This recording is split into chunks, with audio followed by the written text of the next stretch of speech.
আসসালামু আলাইকুম ভিউয়ার্স, আজ আপনাদের সাথে নতুন এক রেসিপি নিয়ে হাজির হলাম সাফা মারিয়া কিচেন থেকে। তো আজ আমি কিভাবে বাসায় বসে রেস্টুরেন্ট স্টাইলে ক্যাশনার সালাদ বানাবো সেটা আপনাদের সাথে আমি শেয়ার করব।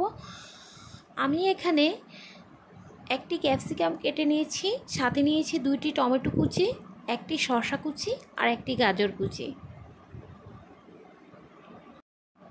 এখানে আমি 250 গ্রামের মতো মুরগির মাংস কেটে নিয়েছি ছোট ছোট পিস করে।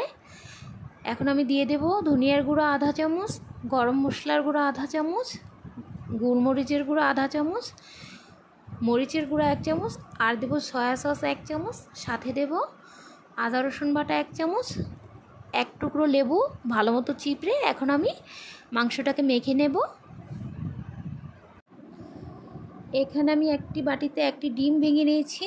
এখন আমি শুধু ডিমের কুসুমটা দিয়ে দেব মাংসের মধ্যে, আর দিয়ে দেব স্বাদ অনুযায়ী লবণ, 3 চামচের মতো কর্নফ্লাওয়ার দিয়ে ভালো মতো মেখে রেস্টে রেখে দেব 10 মিনিটের জন্য। এখানে আমি চুলার মধ্যে একটি প্যান বসিয়ে কিছুটা তেল দিয়ে 100 গ্রামের মতো কাজু বাদাম নিয়েছি। এটা আমি ভেজে নেব, হালকা করে ভেজে নেব। বেশি কড়া করে ভাজলে এটা তিতো হয়ে যাবে, সেজন্য আমি হালকা করে ভেজে নিয়েছি। এখন এই তেলের মধ্যেই আমি চিকেনগুলো ভেজে নেব। এই তো আমার চিকেনগুলো ভাজা হয়ে এসেছে। এখন আমি তেলে থেকে একটি ছাকনার সাহায্যে চিকেনগুলো ছেঁকে উঠিয়ে নেব। এখন আমি আবার চুলার মধ্যে প্যান বসিয়ে 2 চামচ ঘি দিয়ে গাজর কুচি দিয়ে 5 মিনিটের মতো ভেজে নেব। আর অবশ্যই চুলার জালটা হাই হিটে থাকতে হবে, লো হিটে নয়, কারণ লো হিটে থাকলে পানি ছেড়ে দেবে। এই জন্য চুলার জালটা হাই হিটে রেখেই রান্না করতে হবে। এরই মধ্যে আমি ক্যাপসিকাম কুচি আর টমেটো কুচি দিয়ে 2-3 মিনিটের মতো ভেজে নিয়েছি। এখন আমি চিকেনগুলো দিয়ে আবার 2-3 মিনিটের মতো নেড়ে চেড়ে নেব।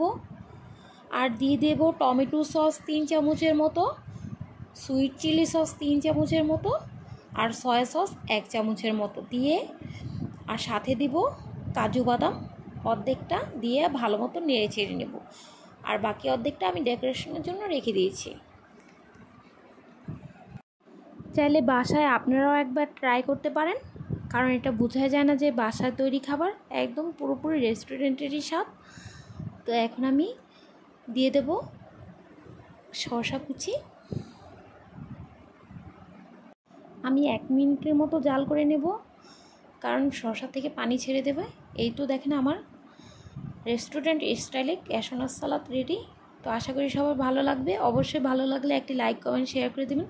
আর প্লিজ আমার চ্যানেলটি সাবস্ক্রাইব করা না থাকলে অবশ্যই সাবস্ক্রাইব করে দেবেন।